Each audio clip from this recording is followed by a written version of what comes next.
ఆ పని నాదే, దాని పని దానిది అని పడి పడి నవ్వుకున్నాము. మ్యాటర్ అంటే చెప్పేస్తాను. ఫస్ట్ టైం నా ఛానల్ చూస్తే కనుక సబ్స్క్రైబ్ చేసుకోండి. బ్యారేజ్కి అయితే స్టార్ట్ అయిపోయాము. మా అమ్మ వాళ్ళు చిలక్కి చెప్పినట్టు చెప్పారు, బస్సులో వెళ్ళండి, ఫ్రీ టికెట్ బాగుండిద్ది అన్నారు. మాకు ఫ్రీగా కాదు అని డబ్బులే అవ్వాలని బండ్లో పెట్రోల్ కొట్టించుకుని మరీ వెళ్ళాము. 10 కిలోమీటర్ల దాకా నడిచాము. ఎంత నడుచుకుంటూ వెళ్ళేందుకు న్యాయం జరిగిందా అంటే మీరే చెప్పాలి. ఈ సంవత్సరం అమ్మవారు హంసవాహనం మీద విహరించట్లేదు. వరదలు బాగా రావడం వల్ల కృష్ణమ్మ తల్లి బాగా పోటెత్తుతుంది. ఇలాంటి టైంలో హంసవాహనం కరెక్ట్ కాదని అయితే ఆపేశారు. నాకు తెలిసినంత వరకు అయితే ఎప్పుడు ఇలా ఆపలేదు, ఇదే ఫస్ట్ టైం. అసలు హంసవాహనం ఉంటే కనుక బ్యారేజ్ చాలా రష్ గా ఉండేది, కానీ ఇప్పుడు చాలా ప్రశాంతంగా పీస్ఫుల్ గా ఉంది. ఇలాంటి క్లైమేట్ లో అంత దూరం నడిచిన బాధ కూడా ఇట్టే ఎగిరిపోయింది. అంత ప్రశాంతంగా పీస్ఫుల్ గా ఉంది మాకు. తెప్పతిరణాలు అప్పుడే కాదు, నార్మల్ టైంలో కూడా బ్యారేజ్ మీద వ్యూ అయితే చాలా బాగుంటుంది, ప్రశాంతంగా అనిపిస్తుంది. మంచిగా వీడియోస్ తీసుకుంటే ఆ గాలికి వైర్లు వచ్చి డిస్టర్బ్ చేస్తున్నాయి అనమాట, నేనున్నాను మధ్యలో అన్నట్టు. ఆల్రెడీ నా నెత్తి మీద ఒకటి ఉంది, దాని పని దానిదే, నా పని అదే అని అయితే కంటిన్యూ చేసుకున్నాము. ఇంకా మేమైతే ముంత మసాలా తినేసి ఇంకా నడుస్తాక మళ్ళీ మొదలు ఇలా బయటకు వచ్చినప్పుడు ఒకరిద్దరు కంటే ఒక 4-5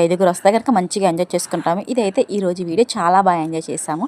సబ్స్క్రైబ్ చేసుకోవడం మాత్రం మర్చిపోకుండా వెళ్ళొస్తాను. బాయ్.